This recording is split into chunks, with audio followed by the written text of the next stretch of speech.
자, 여러분 안녕하세요. 자, 반갑습니다.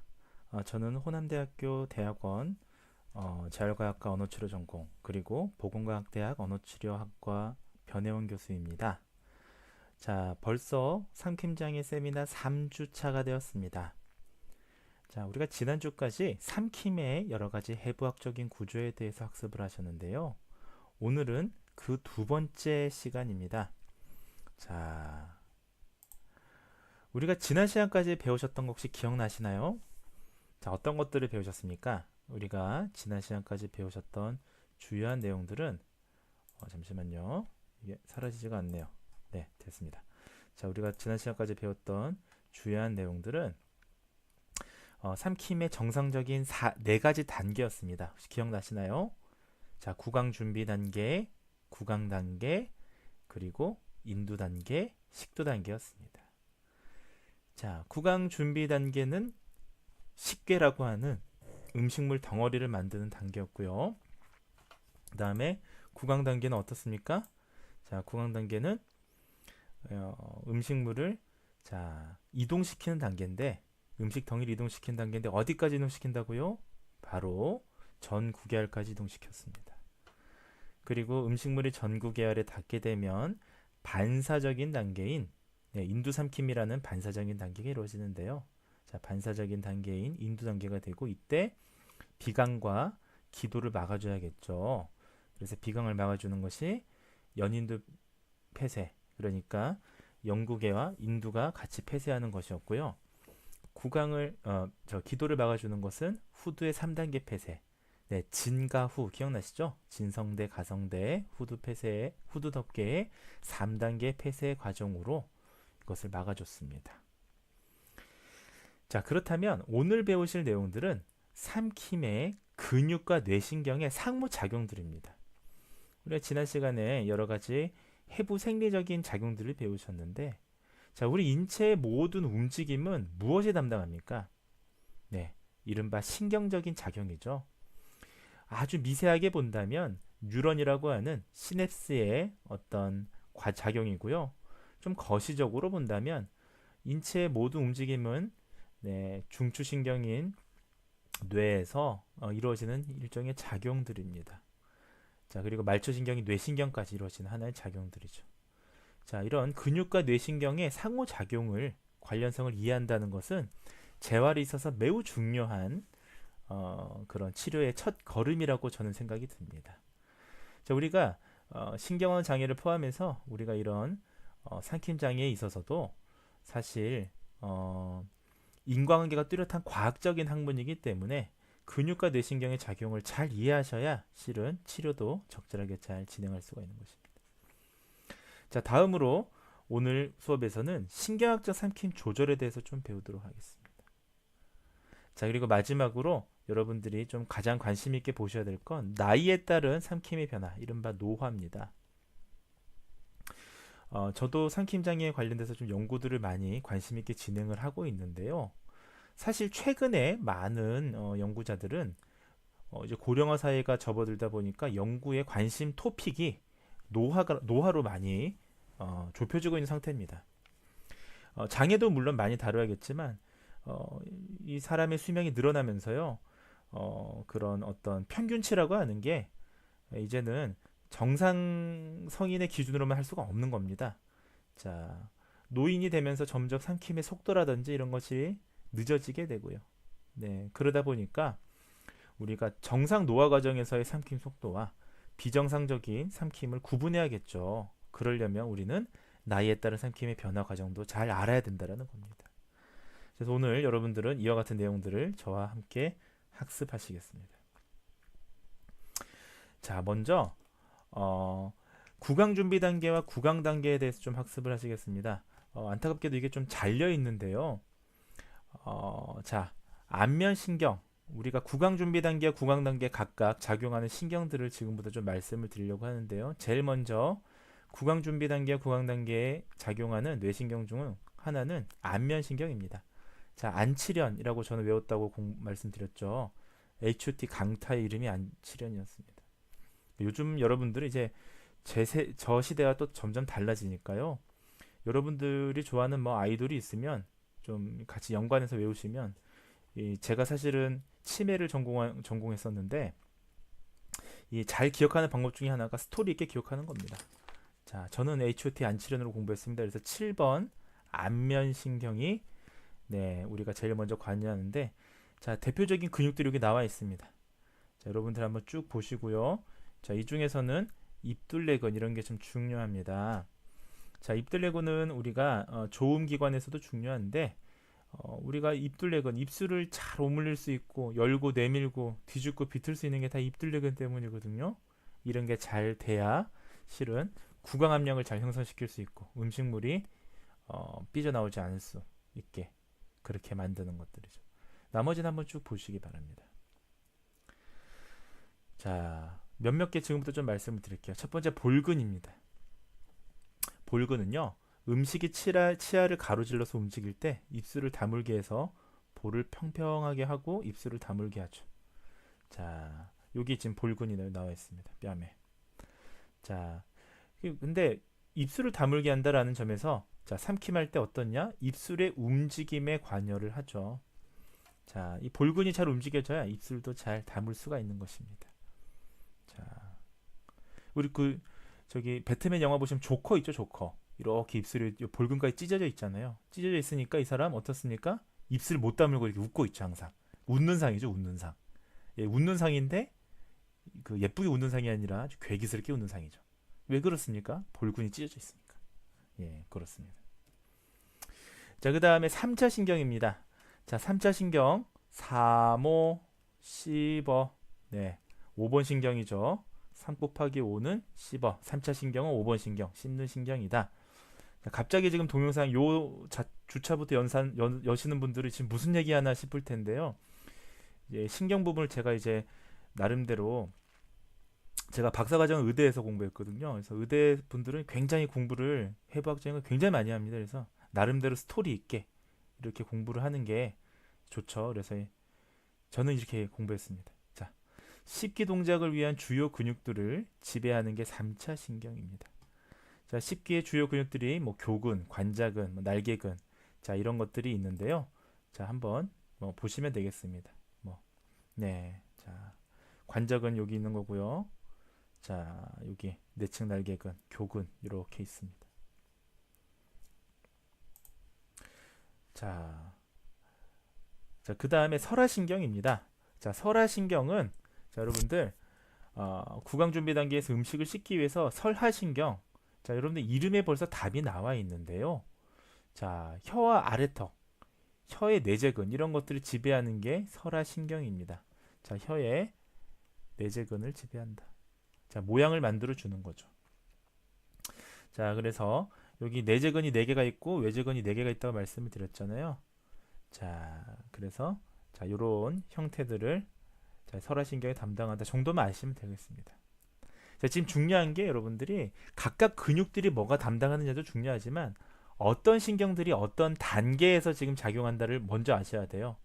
자, 그래서 지금 구강 준비 단계나 구강 단계에서는 안면신경, 3차 신경, 설화신경이 각각 담당하더라라는 걸 1차적으로 아셔야 되는 겁니다. 자, 다음으로 인두 단계입니다. 자, 우리가 인두 단계 여기 나와 있지는 않지만 인두 단계 특징은 뭡니까? 예, 실제적으로는 불수의적인 단계. 그러니까 반사적인 단계죠. 그래서 우리가 인두 삼킴이라는 표현이 반사적인 삼킴이다라고 보시면 되겠습니다. 자, 비강인도에서 5개의 근육들이 영국의 또는 근육성 입천장의 위치를 정합니다. 그래서 여러분들 뭐 영국의 올림근, 내림근 이런 것들 아마 그 언어치료사 시험 같은 거 공부하실 때 많이 공부하셨던 걸로 기억이 납니다. 그래서 여기 보시면 제가 뭐 길게 말씀드리진 않겠습니다.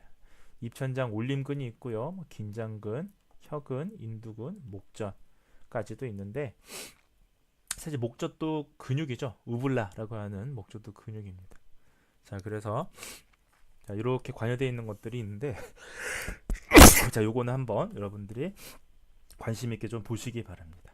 자, 어쨌든 인두 단계에서는 이러한 근육들이 중요합니다. 영구계를 올리거나 하는 데 있어서 중요하죠. 자, 그 다음에 턱 아래는요, 설골과 연결돼서 후두의 움직임을 도와주는 설골 상근이 있습니다. 자, 설화신경, 3차 신경, 안면신경이라고 하는 이러한 신경들이 자, 설골 상근을 지배하고 있습니다. 자, 이런 것들 사실 우리가 후두 외부 근육이라고 얘기하는데요. 자, 각각의 역할들이 이렇게 나와 있으니까 자, 대부분 설골에 부착이 돼 있죠. 사실은 우리가 이 연골 후두는 사실은 고정된 구조입니다만은 이것이 고정될 수 있는 게 이 뼈가 있기 때문이에요. 이 설골이라는 뼈에 부착점이 돼서 각각 근육들이 움직여지는 거죠. 자, 자, 그 다음에 미주신경과 부신경이 근육성 인두를 지배합니다. 이런 건 핵심적인 걸 좀 아셔야 돼요. 우리가 이 사실은 그 해부학을 여러분들이 공부하실 때 좀 잘못하시는 것 중에 하나가 너무 디테일하게 공부하신단 말이죠. 특히 이 언어 치료 하시는 분들이 여성분들이 많다 보니까 여성분들이 또 어떻게 공부하십니까? 네. 아주 세밀하게 공부를 또 하시지 않습니까? 미시적으로. 자, 그러다 보니까 이 해부학을 보시는 분들이 많이들 치를 떨게 되시고 언어 치료를 포기 직전까지 가시는 분들이 있는데 왜 우리가 반대로 한번 생각해 볼게요. 우리가 왜 이런 신경 언어 장애나 삼킴 장애나 이런 과학적인 학문에서 해부학을 깊게 다루나요? 네. 질병을 더 잘 이해하고 더 잘 치료하기 위함이잖아요. 이게 더 잘 하기 위해서 하는 건데 여러분들이 너무 미세적으로 하다 보니까 어려워하는 거죠. 근데 중요한 거는 우리가 미세적으로 하는 것도 중요한데 더 중요한 거는 자, 아주 거시적인 거예요. 지금. 자, 미주신경, 부신경이 근육성 인두를 지배하더라. 이런 걸 우리가 핵심적으로 알면 이게 굉장히 중요한 거죠. 반대로 얘기하면 미주신경과 부신경이 손상당하면 근육성 인두가 손상이 당하게 되겠죠. 기능적으로. 우리 그런 걸 아셔야 된다는 겁니다. 자, 인두의 위, 중간, 아래 수축근들 상인두, 중인두, 하인두라 부르는데요. 이런 것들은 요 위치에 따라서 있습니다. 위치에 따라서 상중하로 나뉘는데 음식덩이가 식도를 향해 갈 수 있도록 작용하죠. 어떻게 하나요? 관이잖아요. 관이 이렇게 조여주는 거죠. 이렇게. 이게 하나씩 이렇게 조여주면 음식이 슉 떨어지겠죠. 자, 이때 근육들이 이와 같습니다. 참고 삼아 한번 보시기 바랍니다. 제가 중요한 건 정말 중요하다고 말씀을 드릴 테니까요. 지금까지는 그냥 참고 삼아 너무 나무만 보지 말고 숲을 봐라 라는 말씀을 좀 드리고 싶습니다. 자, 좀 중요한 게 나오네요. 자, 미주신경에 되돌이 후두신경 이런 게 있습니다. 이거 다른 말로 한자어로 예전에는 반회 후두신경. 반회라는 게 되돌아온다는 뜻이에요. 한자어로. 그 다음에 recurrent laryngeal nerve라고 해서 되돌이 후두신경 반회 같은 말이죠. 네. 자, 미주신경 저는 어떻게 외웠느냐 옛날에 지금도 있는데 좀 옛날 아파트예요. 신미주 아파트. 그래서 미주신경 10번 신경이네. 신미주 아파트. 저는 이렇게 공부했습니다. 자, 우리가 기본적으로 좀 아셔야 될 게 있는데요. 미주신경은 두 개의 신경이 있죠. 이거 아시고 하시면 삼킴장애, 음성장애 너무 쉽습니다. 자, 미주신경에 두 개의 신경이 있어요. 자, 뭐가 있습니까? 두 개의 신경이 상우두신경, 스프라라닝절 너브, 상우두신경. 두 번째가 되돌이 후두신경. 그러니까 이게 신기한 녀석인 거예요. 이 미주신경이라는 녀석이. 자, 상우두신경은 뭐냐? 후두 위쪽으로 이렇게 여기 제가 좀 색깔을 바꿔보겠습니다. 이거 헷갈려 하시더라고요. 자, 후두 위쪽으로 얘 후두잖아요. 후두 위쪽으로 제가 얘를 할게요. 후두 위쪽으로 이렇게 내려온 신경이 있어요. 자, 얘가 상후두 신경이에요. 얘 좀 신경치고는 굵은데 자, 이게 상후두 신경이에요. 1번. 그 다음에 되돌이 후두 신경은 뭐냐? 이 놈이 특이한 놈이에요. 되돌이 후두 신경. 노란색으로 할게요.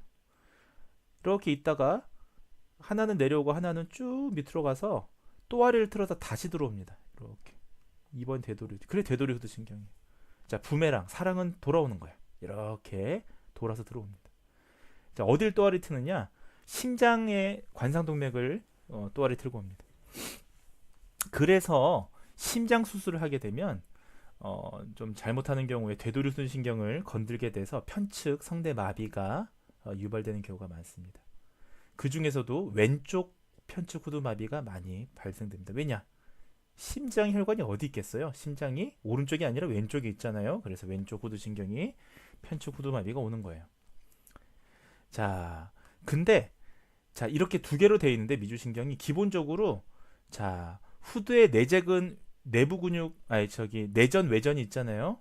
후두에 닫아주는 근육 열어주는 근육 중에서 자 후두에 닫아주는 근육 이른바 내전근 후두 열어주는 근육 외전근 둘 다 상후두신경일까요? 되도리후두신경일까요? 네, 잘 아시네요. 후두의 외전 내전 열고 닫는 건 전부 다 되도리후두신경이 담당하는 겁니다. 자, 후두의 내전 외전을 열고 닫는 걸 다 되도리후두신경이 담당하니까 결국은 뭡니까? 후두의 내전 외전은 다 무슨 역할이에요? 내부 근육이잖아요. 자, 내부 근육이 후두를 열고 닫는 거잖아요. 그래서 후두를 열고 닫는 건 되도리후두신경이 전적으로 다 담당합니다. 그럼 상후두신경은 뭘 담당하느냐? 딱 하나만 담당합니다. 상후두신경이 담당하는 건 뭡니까? 음도를 담당하죠. 자, 음도를 담당하는 근육이 뭐예요? 자, 윤상갑상근, 우리가 CT근이라고 하는데 크리코리드 사이로이드 머슬. 자, 윤상갑상근만 담당하는 게 상후두신경이에요. 그러니까 다시 얘기하면 음도만 관여가 되고 나머지는 전부 다 내부 근육은 되도리후두신경이 담당하고 있습니다. 일단 그걸 아시게 되면 이 내용이 어렵지가 않은 겁니다. 자, 그래서 여기 내부 근육이 있고 외부 근육이 있는데 자, 이런 것들이 있더라. 자, 한번 쭉 보시기 바랍니다. 자, 중요한 건 미주신경의 되도리후두신경이 후두의 내부 근육을 지배한다라는 거죠. 나머지 디테일한 건 여러분들이 해부학 시간에 좀 자세하게 배우시면 좋겠습니다. 그러니까 저는 여러분들에게 숲을 좀 보여드리고 싶어요. 자, 신경학적인 삼킴 조절에 대해서 지금부터 좀 말씀을 드리겠습니다. 여기서부터 조금 어려워요. 자, 우리가 중추신경에서 조절되는 삼킴 작용은 손해를 감싸고 있는 천막이라는 게 있습니다. 자, 천막을 텐토리얼이라는 건데요. 이것을 중심으로 천막 상부위, 네, 스프라 텐토리얼, 천막 상부위와 천막 하부위로 나눠집니다. 별거 아닙니다. 예, 이게 의사 선생님들이 좀 어려운 말 쓰려고 자, 이것을 천막 3부위. 자, 천막 3부위는 쉽게 얘기하면 대뇌예요. 네, 세러브럼 대뇌입니다.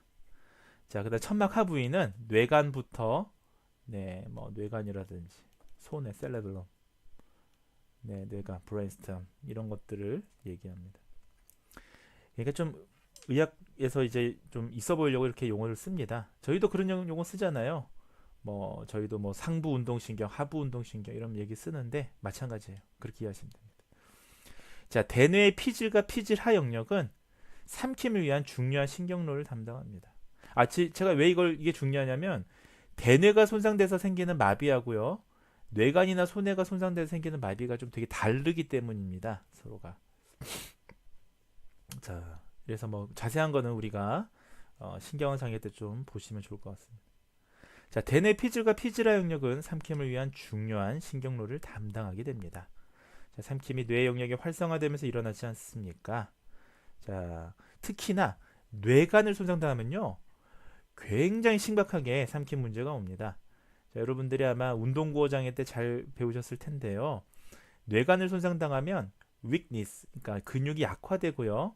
마비 말장애로는 무슨 타입? 네, 플라시드, 네, 플래시드 타입. 예, 이완형 마비 말장애가 나오잖아요. 자, 이게 뇌간이 담당하는 게 주로 인두 단계, 식도 단계 불수의적인 삼킴을 담당합니다. 자, 그래서 뇌간은 우리가 생명 중추라고 하죠. 뇌간은 혈압을 조절하는 기능도 담당하고요. 자, 이런 반사적인 것들도 많이 담당하는데 불수의적인 것들을 담당하는데 뇌간이 인두 단계, 식도 단계 불수의적인 삼킴을 담당하니까 뇌간이 손상당하면 어떨까요? 네, 아주 심각한 식도 단계의 문제, 인두 단계의 문제를 가져옵니다. 그래서 이런 삼킴 장애 재활할 때 사실 굉장히 어렵습니다. 아주 중한, 아주 severity, 아주 중증도가 심한 그런 환자들이 오게 되기 때문이죠. 자, 뇌간의 주요 위치를 보겠습니다. 자, 뇌 아래쪽에 위치하고 척수와 연결되어 있는 부분을 우리가 뇌간이라고 하죠. 자, 뇌줄기라는 뜻이에요. 뇌줄기. 자, 그래서 브레인 스텀이라고 합니다. 줄기를 우리가 스텀이라고 하죠. 자, 우리가 꽃을 한번 생각해 보세요. 자, 겨울철에 꽃이 이렇게 나무라고 생각해 보십시오. 나무가 여름에는 울창하더라도 겨울 되면 어떻게 됩니까? 이파리가 다 떨어지더라도 줄기가 살아 있으면 내년에 나무가 또 나지요. 예, 줄기란 이처럼 아주 생명의 아주 중요한 역할을 담당하는데요. 자, 이 뇌관은 중뇌교 연수로 구성이 되어 있습니다. 자, 뭐 주요 부위는 쭉쭉쭉 한번 보시면 되겠습니다. 자, 그 중에서 여기 피계라고 하는 부분 한번 보시면 좋겠습니다. 자, 그 다음에 뇌신경에 대해서 좀 말씀을 드리겠습니다. 사실 이런 부분들은 여러분들이 이미 뭐 개론이라든지 다른 수업 때 좀 수차례 들었던 내용들이기 때문에 여러분들 뭐 간단하게만 좀 말씀을 드리겠는데요. 자, 뭐 요걸만 좀 위주로 말씀을 드릴게요. 자, 구심신경, 원심신경을 우리가 나눌 수가 있는데, 네, 우리가 구심신경을 감각이라고 보시면 돼요. 감각. 구심. 자, 감각이니까 이거는 올림근이에요. 올림신경, 근이 아니라. 자, 원심은 뭡니까? 이거는 운동이에요, 운동. 자, 이것은 내림신경. 자, 이렇게 보시면 되는데, 자, 이게 감각과 운동에 따라 조금 지배되는 신경이 좀 다른데요. 일단 제가 운동만 좀 간단히 말씀을 드리겠습니다. 자, 3호, 15. 예, 3차 씹는 거는 3차 신경. 자, 입술 조인 거는 안면신경. 네, 안치련, 7번 신경. 자, 12번 설화신경이 네, 혀를 담당하고요. 자, 9번 그 설인신경이 수축근들과 붓돌기혈관을 담당합니다. 인두 쪽을 담당합니다. 자, 저 어떻게 배웠냐면 설인신경은 설경구라는 분 있죠? 설경구처럼 비슷하게 설인구. 네, 9번 신경, 설인신경이네 이렇게 공부했습니다. 네, 근데 저 따라 공부하다가 괜히 또 저기 뭐 주관식 시험 쓰는데 설인신경 써야 되는데 설인구 쓰시는 분들 꼭 계세요. 그러시면 안 됩니다. 자, 이게 외우기 쉽게 하려고 이렇게 얘기를 하는 거지 여러분들이 이상하게 외우시는 분들이 꼭 한 분씩 계시더라고요. 자, 입천장, 인두, 후두. 자, 후두, 인두 이런 거는 미주신경이에요. 그래서 저는 신미주로 외웠습니다. 10번 신경, 미주신경 이렇게 외웠습니다. 10도도 이렇게 지배하더라 라고 보시면 되겠습니다. 자, 나머지 뭐 여러분들이 잘 요령껏 이런 것들을 좀 외워보시기 바랍니다. 자, 이게 안 없어지네요. 이거 어떻게 없앨 수 있을까요? 네, 이 고정. 아, 이제 없어졌네요. 네, 이제 없어졌습니다. 자, 뇌관 연수에서 이루어지는 불수의적인 인두나 식도 삼킴의 조절에 대해서 좀 말씀을 드리겠습니다. 여러분들 인두 삼킴이라는 게 반사작용이라고 그랬는데 뇌신경의 구심성 섬유활동에 의해서 이게 시작이 됩니다. 네, 그래서 삼킴 작용은요 말초 작용으로부터의 반사가 시작되지 않는 한 수의적 노력만으로는 삼킴이 이루어지질 수가 없습니다. 즉 우리가 말초적인 반사가 있어야 수의적인 노력으로 삼킴을 이룰 수가 있죠. 그래서 감각 운동이 다 중요한 겁니다. 자, 대뇌 피질과 변연 피질계에서 조절되는 수의적이고 또 불수의적인 구강 식사 동작에 대해서 간단히만 말씀을 드리겠는데요. 자, 우리가 운동신경이라고 하는 아마 이 부분 여러분들이 운동구호 장애 때 좀 보셨을 것 같은데요. 자, 상위 운동신경, 뭐 상부 운동신경, upper motor neuron이라고 하죠. lower motor neuron. 자, 이것을 통해서 모든 근육 운동이 발생이 됩니다. 자, 그래서 상부 운동신경은 뭡니까? 쉽게 생각하세요. 이런 것도 어렵게 생각하시는 분들 엄청 많아요. 자, 이런 게 다 외국에서 나온 용어들이잖아요. 외국 사람들 굉장히 단순합니다. 이 사람들이. 자, 이게 중추신경이죠. 자, 중추신경이 뇌를 중추신경이라고 하잖아요. 대뇌. 자, 말초신경입니다. 말초신경 뭡니까? 뇌신경이죠. 뇌신경에 달려있는 것들이요. 자, 그럼 태초에 명령이 어디서 나옵니까? 움직임에 대한 명령은 대뇌 피질에서 나오죠. 대뇌 피질에서 이렇게 전달할 거 아닙니까?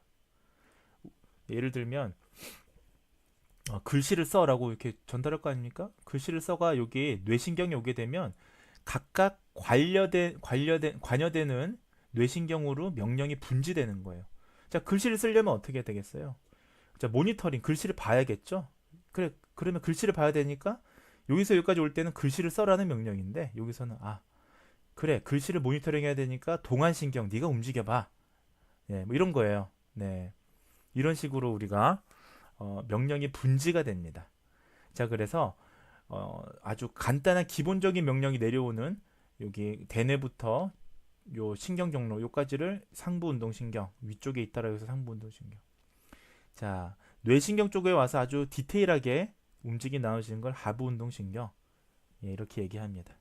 그래서 대뇌, CNS 중추신경, 자, UMN 다 같은 얘기예요. 예, 어퍼 모터 뉴런. 자, 뇌신경, PNS, 말초신경, 그 다음에 로우 모터 뉴런.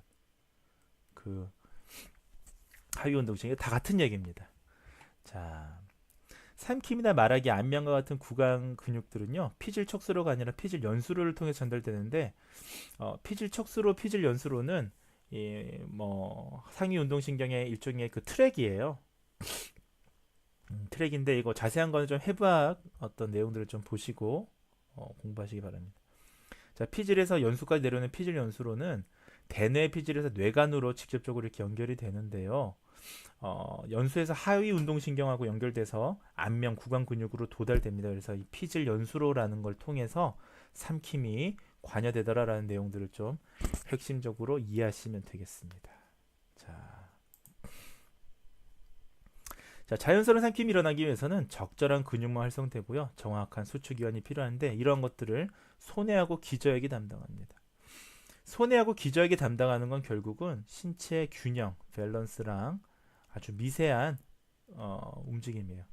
이런 것들을 담당하는데 자, 이 도식은 다음과 같습니다. 자, 네, 그래서 이렇게 움직임을 담당하더라라고 한번 보시기 바랍니다. 자, 영장류 등에서는 감각 세운동, 운동세피질이라는 게 있고요. 변연피질이라는 게 있는데 요거는 좀 제가 그냥 넘어가도록 하겠습니다.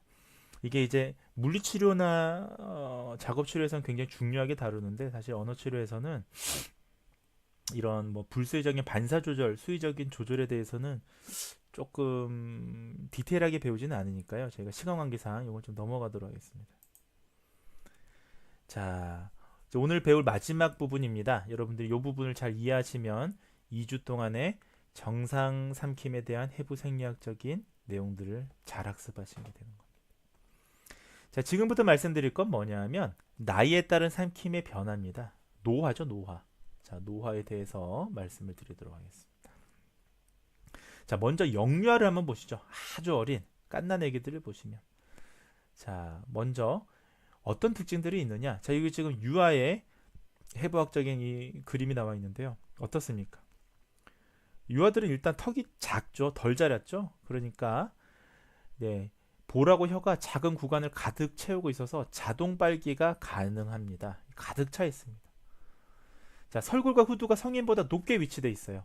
설골과 후두가 저 키워드가 높다. 높다라는 건 뭡니까? 설골과 후두에 성인보다 높아서 이 틈이 적으니까 기도를 잘 보호할 수가 있어요. 음식물이 기도로 잘 넘어가지 않도록 잘 보호가 가능하죠. 후두덕기와 영구기가 가깝게 위치해서 젖을 혀의 기저부에서 식도까지 안전하게 통과가 가능합니다. 자, 이런 것도 우리가 좀 알아야겠죠. 안전하게 식사가 가능하죠. 자, 그 다음에 영유아의 인두삼키는 성인하고 비슷하게 됩니다. 자, 그런 우리가 내용들을 알아야 되겠습니다. 자, 반대로 이렇게 목이 뒤로 제쳐지게 되면 흡인의 위험이 높아요. 자, 그래서 그거는 소아의 삼킴장애 시간에 좀 자세하게 말씀을 드리도록 하겠습니다. 자, 노화에 따른 삼킴의 변화를 좀 말씀드리겠습니다. 자, 노인은요, 삼킴장애에 잠재적인 위험이 있는 집단입니다. 제가 그 서론에서 삼킴장애 고위험군에 대해서 연구했던 내용을 말씀을 드렸는데 우리나라 노인 같은 경우 한 52%가 지역사회 노인이 삼킴장애 고위험 집단이었습니다. 아무래도 노인들은 신경 전달 속도가 좀 느리고요. 근육이 약화되기 때문에 삼킴장애 항상 위험에 노출되어 있는 집단이죠. 자, 각 단계별로 보면 어떤 노화가 있느냐. 구강 단계에서는 음식 덩이를 혀 밑에 담는 자세를 유지하려는 경향을 보입니다. 자, 정상성인들은 보면 혀끝 물기 자세, 우리 기억나시죠? 티퍼 포지션. 자, 이런 게 위치가 잘 되는데 노인들 같은 경우는 음식 덩이를 입안 바닥에 물고 있으니까 구강에 잔유물이 더 많아요. 노인분들이 아무래도 치아도 약하고 구강에 잔유물도 더 많습니다. 자, 인두 단계는 어떻습니까? 음식을 삼키고 난 후에 인두에 남아있는 음식의 양이 증가되는 경향이 있습니다. 자, 인두에 남아있는 음식의 양이 증가된다. 이거 뭔가요? 흡인이나 침습의 위험이 높다라는 거죠. 흡인이나 침습의 위험이 높습니다. 자, 식도 단계에서는 노화가 되면요, 식도의 움직임이 느려졌고 기능이 쇠퇴하면서 소화 기능도 좀 퇴화가 되죠. 그러니까 슬픈 일입니다만 뭐 저를 포함해서 여러분들 모두가 다 겪는 그런 노화 과정이 되겠습니다. 자, 그러다 보니까 역시 식도에도 남는 음식의 양이 증가합니다. 뭐 결론적으로 구강, 인두, 식도 단계 모두 다 뭔가 잔여물들이 많이 남는다는 거죠. 네. 뿐만 아니라 음식 덩이를 이동시키는 시간도 다 지연이 됩니다. 그래서 최근에 노인들, 뭐 정상 성인들이 그 음식 덩이를 이동하는 시간, 특히 인두 단계의 음식 덩이가 이동하는 시간들이 어떤지에 대한 연구들이 근래까지 많이 이루어져 왔고요. 뭐 최근에는 또 노인들 이제 고령화 시대가 되니까요. 또 우리가 노인들 중에서도 다 똑같은 노인이 아닙니다. 뭐 고령 노인, 연소 노인 그렇게 해서 예를 들면 뭐 65세부터 75세까지의 노인들, 75세부터 더 나이 많은 노인들, 100세 이상의 노인들을 대상으로 했을 때 각각의 이런 시간들이 유의미하게 차이가 있느냐, 뭐 이런 것들도 연구들이 많이 있어 왔는데요. 어쨌든 젊은이들과 젊은 성인들과 비교했을 때 음식에 잔여물도 많이 남지만 이동 시간도 지연돼서 그러다 보면 삼킴 문제가 초래될 가능성이 높은 거죠. 자, 그렇게 노화를 이해하시면 더 좋을 것 같습니다. 사실 제가 시간이 나면 이 삼킴장애 가이드라인이 그 심혈관 센터에서 발간된 게 있습니다. 그래서 그걸 좀 보여드리고 삼킴장애 결과를 좀 보여드리려고 했는데 우리가 온라인 수업에서는 굳이 이거를 좀 보여드릴 시간이 없어서 좀 넘어가도록 하겠습니다. 자, 우리가 이번 주는 좀 지난주에 비해서 조금 짧게 우리가 수업이 진행이 됐는데요. 자, 여러분들 어떻습니까? 자, 지난주와 이번 주에 이어서 우리가 정상 삼킴의 과정에 대해서 좀 말씀을 드렸는데, 자, 많이 어려우셨나요? 처음 접하시는 분들 삼킴장이 굉장히 어렵더라고 거부감 많이 느끼시는데 그렇지 않습니다. 실제 또 임상에 나가시게 되면 삼킴장애만큼 원인 결과가 뚜렷하고 굉장히 과학적인 또 오히려 절차가 있는 매뉴얼이 있는 이 언어 치료 의사소통 장애 영역이 잘 없거든요. 자, 그래서 오히려 치료에는 이렇게 열심히 알아두시면 치료에는 훨씬 더 수월합니다. 자, 여러분들 어쨌든 경청해 주셔서 너무 감사하고요. 자, 이어서 다음 시간에 또 뵙도록 하겠습니다. 여러분들 경청해 주셔서 감사합니다.